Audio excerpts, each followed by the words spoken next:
Estamos com mais uma autoria de matemática e a aula de hoje vai ser, adivinha só, sobre função quadrática, isso mesmo, mas antes da gente começar, vamos lembrar um pouquinho que a gente viu na aula passada.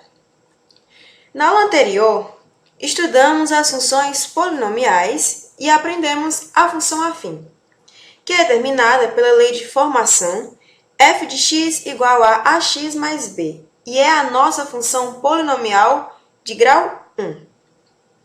Nós vimos também que, por ser de grau 1, a função admite apenas uma raiz, ou seja, um valor para x quando y é igual a zero. E o gráfico da função é determinado por uma reta, como nós podemos ver nesta imagem, onde temos pares ordenados de x e y formando o gráfico da função. A função de primeiro grau, ela pode ser crescente ou decrescente. Mas qual é o coeficiente que determina isso? Se você falou que é o nosso A, você acertou. Isso mesmo. É o nosso A. Quando o A for maior que zero, a função será crescente. E quando for menor que zero, a função será decrescente. Mas o que é que a gente entende por função de grau 2?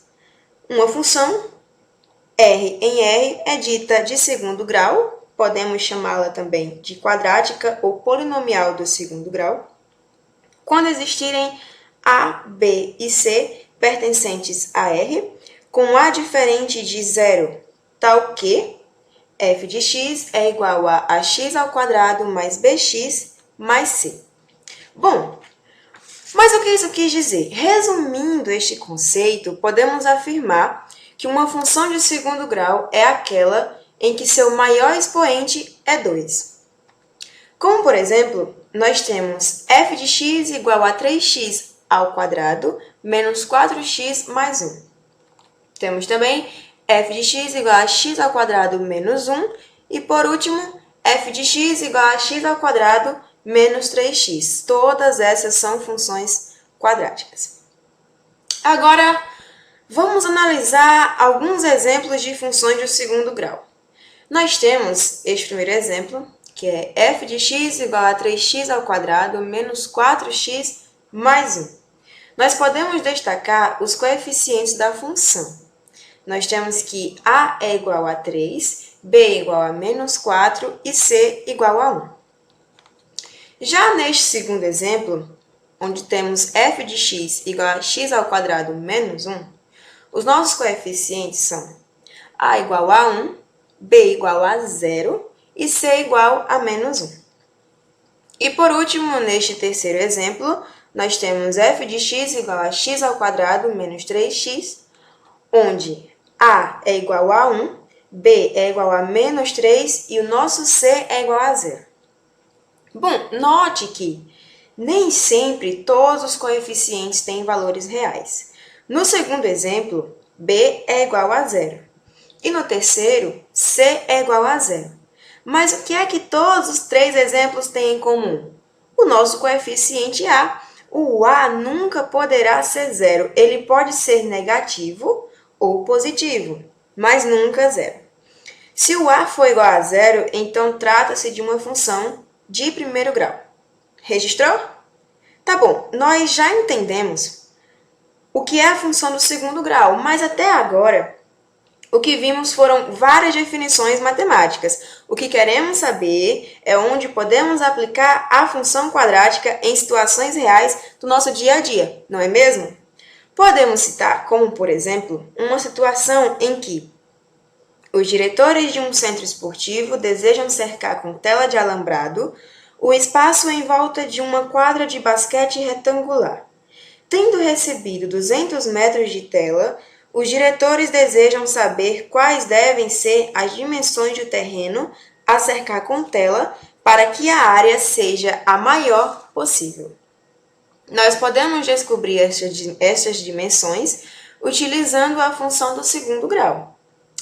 Podemos citar também um segundo exemplo, um caso em que queremos descobrir a altura máxima e em que instante isso ocorre, alcançada por uma bola após ser chutada por um jogador de futebol.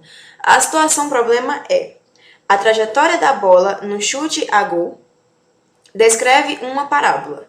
Supondo que sua altura h em metros, t segundos após o chute, seja dada por h igual a menos t ao quadrado mais 6t, responda. Letra A, em que instante a bola atinge a altura máxima?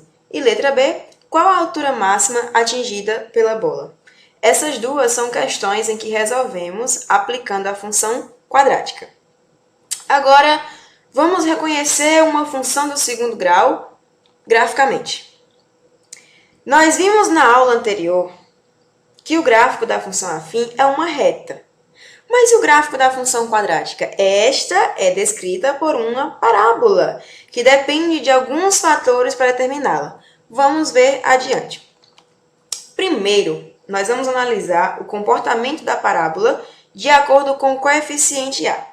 Observe que no primeiro caso, nós temos para A menor que zero e a concavidade da parábola é voltada para baixo. Já no segundo caso, o A é maior que zero e a concavidade da parábola é voltada para cima, ou seja, o coeficiente A determina se a concavidade da parábola será voltada para cima ou para baixo. Agora, assim como na função afim temos o termo independente B, que é o que determina o ponto em que a reta passa pelo eixo y, também temos esse coeficiente na função quadrática. O nosso termo independente agora é o nosso coeficiente C, e significa o ponto em que a parábola passa pelo eixo y. Agora, observem estas imagens. Os pontos vermelhos indicados em cada parábola indicam o vértice da parábola, que é formado por um par ordenado V, x e y. Observe que quando A é maior que zero, a concavidade da parábola é voltada para cima. Portanto, o vértice fica no ponto mais baixo da parábola, e dizemos então que este é um ponto de mínimo da função, isto é, ponto que assume o menor valor real possível para x e y. Olhando agora para a outra parábola, em que A é menor que zero, a concavidade da parábola é voltada para baixo, e, portanto, o vértice está no ponto mais alto da parábola. Por isso, dizemos que, neste caso, o vértice é um ponto de máximo, ou seja, ponto que assume o maior valor real possível para x e y. Nós já aprendemos o que é o vértice da parábola e sabemos que se trata de um par ordenado xy. Mas como é que calculamos esse ponto? Bom, o x do vértice nós calculamos através da fórmula menos b sobre 2a. E o y do vértice, calculado por menos delta sobre 4a.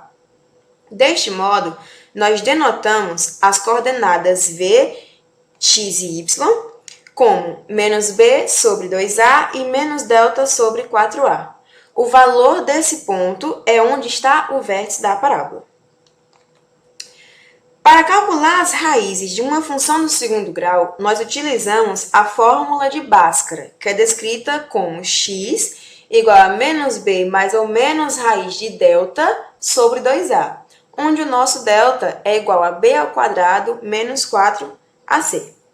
Bom, o delta ele é chamado de discriminante da função. E utilizando o delta, podemos determinar a quantidade de raiz da função, sabendo-se que, por se tratar de uma função de grau 2, a função quadrática só admite até duas raízes, ou seja, dois valores para x quando y é igual a zero. Agora, analisemos o delta. Quando o delta for maior que zero, a função terá duas raízes reais diferentes. Quando o delta for igual a zero, a função terá uma única raiz real. E quando o delta for menor que zero, a função não terá nenhuma raiz real. Podemos também relacionar o comportamento da parábola analisando o fator discriminante com o coeficiente A. Observe esta tabela e note como encontraremos o gráfico da função quadrática em tais situações para delta e o coeficiente A. Vamos agora encontrar as raízes de uma função quadrática usando a fórmula de Bhaskara. Temos como, por exemplo, esta função, f de x igual a 3x ao quadrado menos 4x mais 1. Temos a fórmula do delta, que é delta igual a menos b, delta igual a b ao quadrado menos 4ac, e os nossos coeficientes são a igual a 3, b igual a menos 4 e c igual a 1. Agora, vamos substituir estes valores para calcular o delta, e encontramos o delta igual a 4. Note que, como o delta é igual a 4 e o nosso a é igual a 3, a nossa função tem duas raízes e a concavidade da parábola é voltada para cima. Agora, é só substituir os valores para encontrar as raízes e temos que x' é igual a 1 e x duas linhas é igual a 1/3. Agora, você lembra daqueles dois exemplos do dia a dia que citei no início da aula?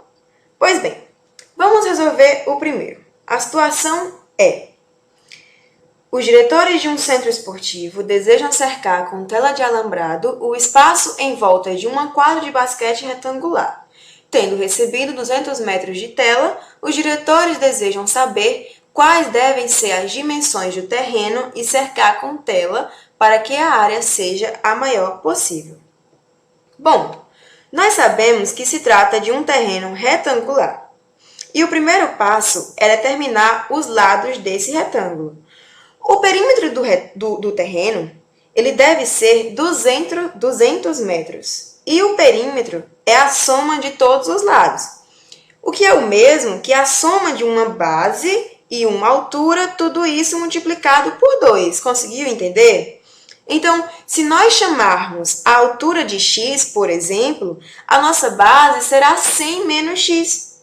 Pois se o total do perímetro deve ser 200, a sua metade será 100. Agora, para calcular a área do terreno, é só multiplicar a base pela altura. Área de um retângulo, base vezes a altura. O que nos dá 100 menos x, tudo isso multiplicado por x. A partir daí, obtemos a nossa lei da função, que é f de x igual a menos x ao quadrado mais 100x.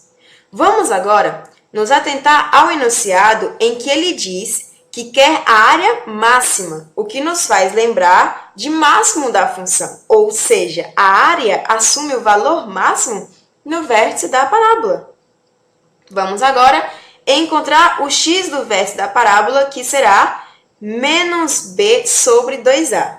Substituindo os valores, nós temos que x é igual a 50 e 100 menos x é igual a 100 menos 50, que é igual a 50. Então, a resposta é que se trata de um quadrado de lado 50 metros. Agora, vamos resolver o segundo exemplo, que diz: a trajetória de uma bola no chute a gol descreve uma parábola. Supondo que sua altura h em metros, t segundos após o chute, seja dada por h igual a menos t ao quadrado mais 6t, responda. Letra A. Em que instante a bola atinge a altura máxima? Letra B. Qual a altura máxima atingida pela bola? Bom, note que a bola atinge sua altura máxima no instante t do vértice da parábola. Temos a nossa função, que representa a trajetória da bola, sendo h igual a menos t ao quadrado mais 6t, onde h é a altura da bola em função do tempo t. Utilizando a fórmula do x do vértice, que agora, nesse caso, é o nosso tempo, obtemos t igual a 3 segundos. Mas o que significa esse resultado? Bom, significa que a bola atinge a altura máxima 3 segundos após o chute. Agora, a letra B pergunta qual a altura máxima atingida pela bola. Note que a altura máxima atingida pela bola é o h do vértice da parábola. Mas também há outra forma de calcularmos esta altura. Raciocine comigo. Se o nosso t é igual a 3 segundos, e ele é o instante em que a bola atinge sua altura máxima, nós podemos encontrar essa altura calculando o h em t igual a 3, ou seja, substituir o t por 3 na função. Feito isso, nós encontramos h igual a 9 metros, ou seja, isso significa que a bola atingirá uma altura máxima de 9 metros. Bom, ficamos por aqui, pessoal. Espero que tenham entendido e nós nos vemos na próxima aula.